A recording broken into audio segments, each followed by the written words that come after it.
We're back. I'm Joey Paisano and this is Joey's Wine Rack. Today we're going to be doing something kind of cool, I think. We're going to be tasting some wine, of course. We're going to be tasting some red wine. Cool for me. And since Father's Day is coming up in a couple days, so you can kind of guess what day this is, sometime before Father's Day, that's right. We're going to do something out of the ordinary for gifting. Think about your pops. Think about how many ties you've given him over the years. Does he wear ties? Maybe, maybe not. I personally, I kind of like ties on occasion, but not all the time. I personally would love to have a bottle of wine for Father's Day. So this is what we're going to do. We're doing this one because it's kind of cool, because it's got a big question mark on it. Does that mean it's cool? Sure does. I haven't tasted this yet, so we're going to check it out. It is from Oreana. It's near Santa Barbara. Actually, their tasting room and everything is downtown Santa Barbara. Story says it used to be a gas station. Who knew, right? Old school gas stations had this really cool, they were all brick and kind of cool, brick and cement and all that stuff. So they say it's really good for aging the wines and whatnot. This one kind of came about, and these are actually fairly new. This one, I believe, came about in the last 20 years, easily. I'll have to do some research on it. But anyway, Oreana from Santa Barbara. So the term Oreana comes from the grand ranching days of California, which basically means back then, Oreana was something, if there was a cow wandering through your property, it was yours. So we've got this bottle of wine. It's wandering through my house. It's wandering through my studio. It's mine. But I'm going to share with you. Like I said, Father's Day is coming up. It's been a while since we've done a show, so what the heck? We're doing this one. So, what kind of grape is it? I don't know. What is it going to taste like? I don't know. And what year is it? I don't know. But we're going to try it together. So a couple things we want to do. And normally I have a double pull corkscrew. Right now mine's MIA. Had a lot of stuff going on lately, and I apologize for that. But first we're going to cut the foil. And remember, every time I do this, I always tell you that if you are doing a presentation of some sort, whomever the person is who's either the guest of honor or who ordered the wine, if you're doing that, who's picked out the wine or whatever, you always come up, you show it to them. See, this is the wine that you picked, right? It's the big question mark. If you know a little bit about it, you can share it then. Right now, we just know it's a blend from Oreana, and Oreana is in Santa Barbara. That would be California, Santa Barbara, California. And try to keep this kind of facing your audience, whoever that audience might be. Not having the double pull right at the moment, we're going to go a little more old school. Single pull works just fine. I happen to get this corkscrew in Italy on my first trip, so it's got a little special place. I'll shut up for a second. There you go. So one of the first things we noticed about the cork is it's not a real cork, it's a synth cork, which isn't so bad. Remember, cork comes from cork trees. So by using a synth cork, you're not killing off any trees, right? It's good for the environment? Probably. It's certainly good for the trees because they're not losing their lives for a cork. So really, right now, especially with the synth cork, no real reason to smell it. You can see it's got a little bit of wine on it. That's because it's been sitting for a while. We want to make sure that we don't dribble anywhere. Dribbling is bad. No dribbles. No dribbles here. Got drop stop. Drop stop is this cool little thing I got from my Swedish family. Thank you, Swedish family. That's rock. Set that off to the side. Pardon me. What it is, it's a silver circle. Not Silver Surfer, that's something else. Silver circle. Roll that bad boy up a little bit. And go like this. Put that in there. And I do it this way because remember I want to still do sort of a presentation. Go like this. I'm going to actually move it around a little bit so you guys can kind of see. Got our wine glass, got our bottle of wine, got our drop stop. What do we need next? We need wine. So you can do this like I'm going to do. We're going to shut up a minute, tilt a little bit.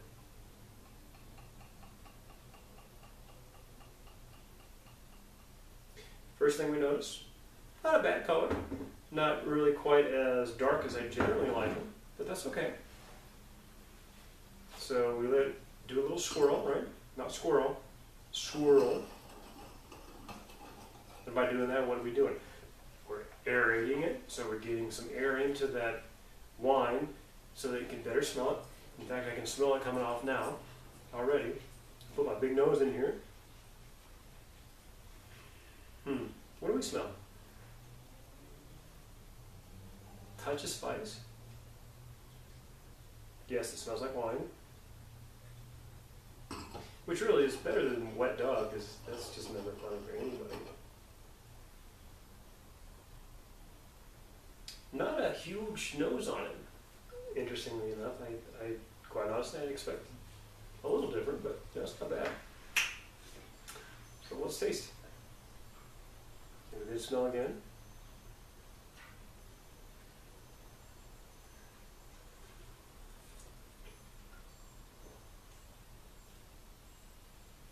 Interesting. So of course when I tasted it, suck in a little bit more air, get that little tasters on your tongue. So how we taste it, you're tasting it on your taste buds for certain areas and for certain tastes are in different places. This one actually comes right along the edges of your tongue, a little bit in the back of your throat. What am I tasting? I'm tasting a little bit of pepper. You guys know I like pepper. I like spices. Not a big jammy flavor or anything like that, like some of the ones we've had in the past. Overall, really good though. Try that again. What are we getting? While I'm doing that, I'm going to take a little break and I'll be right. All right, we are back.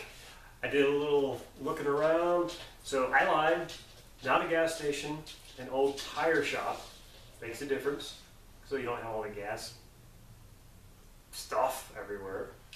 But still the same basic structure as we kind of talked about before. It's, you know, cinder block and cement and all that stuff. Makes a great place to age wine. So it's cool. It's very, you know, it's not gonna be out super hot or anything like that. This one actually is aged in stainless steel, and maybe that's what I wasn't tasting that I might have been expecting to taste. So it has a very clean finish to it.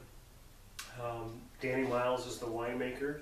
So what happened, the backstory on that, they were doing some things in the area, and what happened by accident was one lot was in the barrel and another lot was getting put away or put in a barrel, and they got to filling it up and went, oh no, we just put the wrong stuff together. But if you've been hanging out with me a little bit, I like blends generally speaking, so this one's not bad. Blend is kind of cool sometimes and tends to be less pricey. So speaking of price, what's the price point on this, Joey? It is less than 10 bucks. I got this at my favorite wine shop here in Colorado Springs, Downtown Fine Spirits and Wine. Check them out. Great people, amazing place to go. They got a fantastic wine selection, good beer stuff, and otherwise too, so that's cool. What do we got here? We've got, like I said, a little spicy before. Certainly a little bit of black cherry, maybe a little other blackberry kind of smell to it. Winemaker, wine notes actually say it's voluptuous. In my mind, voluptuous is very curvy and has some, certainly not weight, because that's rude, sorry. Voluptuous, you know, like the Lana Turner, that kind of person back in the day. I don't know that this is quite there.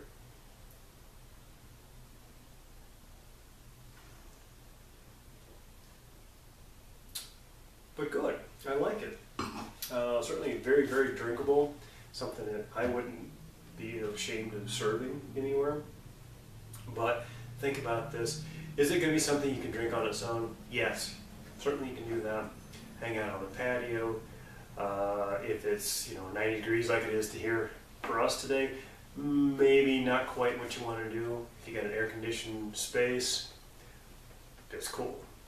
Generally speaking, if it's really hot and all that, you want to do something maybe it's a little bit cooler. As we get going on summer, which is already mid-June already, as you get going into summer, you're going to be doing a little bit more cool stuff. So I'm going to be tasting some white wines coming up. But you know me, I'm not going to do Chardonnay. Not that Chardonnay is bad. There are some Chardonnays out there I love. Toad Hollow comes to mind. But I like the unoaked stuff. But I'm going to do something different. I was talking to a friend who is currently in Italy, and we were talking about Spain. So hey E, this is you we're talking about.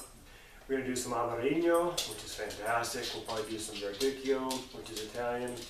We're going to do, sorry, I've got a little audience here. I'm missing my camera guy, so I'm doing this myself. Apologize. It's not perfect because I'm still learning. But my camera guys, Dion and Jonas, are back in their respective countries. So Dion's back in the Netherlands. Hi Dion. Jonas is back in Switzerland. Thanks. Jonas, love you guys. Thank you so much for being part of my family and for doing all the other work. Anyway, long story short, get back to it. Father's Day is coming up, so this is a little something that's different. Doesn't have to be this wine, but why not? Oreana, the big question mark. If you go into a wine shop, especially my wine shop or the wine shop here that I use, that I don't know what the heck he was talking about, but it had a big, huge question mark on it. See? Big, huge question mark on it. That's what you want. It's Oreana from Santa Barbara. It's a blend. Don't know the alcohol on it because it doesn't say. This is going to be really good with kind of a rare meat because it doesn't have that huge heft that some of the other stuff's got. So a lighter, possibly steak would be kind of cool. Something a little bit on the lighter side, possibly hamburger wouldn't be bad. Turkey burgers, stuff like that. That would be kind of cool. They actually recommend like an osso buco. Not too bad. Probably not something you want to have a big bold sauce that's going to be in your face. Really, really good. So I'm recommending this as my gift to my pops for Father's Day. Pops, love you. I will see you soon. Everybody else, here's to you. And as we always do on the show, first, real toast is always to Kat. Kat was an amazing, amazing person I got a chance to know and certainly consider part of my family. You all know that family is super, super important to me. Kat was amazing. I got to work in her wine shop for about 10 years. I learned a tremendous amount from her. So this is to you, Kat. We love you. Thank you so much for being you. And all the amazing people I got to meet because of you. Love them too. Here's to you. Happy Father's Day, all the fathers out there. If you're hanging out and you're being part of your kid's life, cool on you. Thank you. Peace. Love you all. Bye. So do.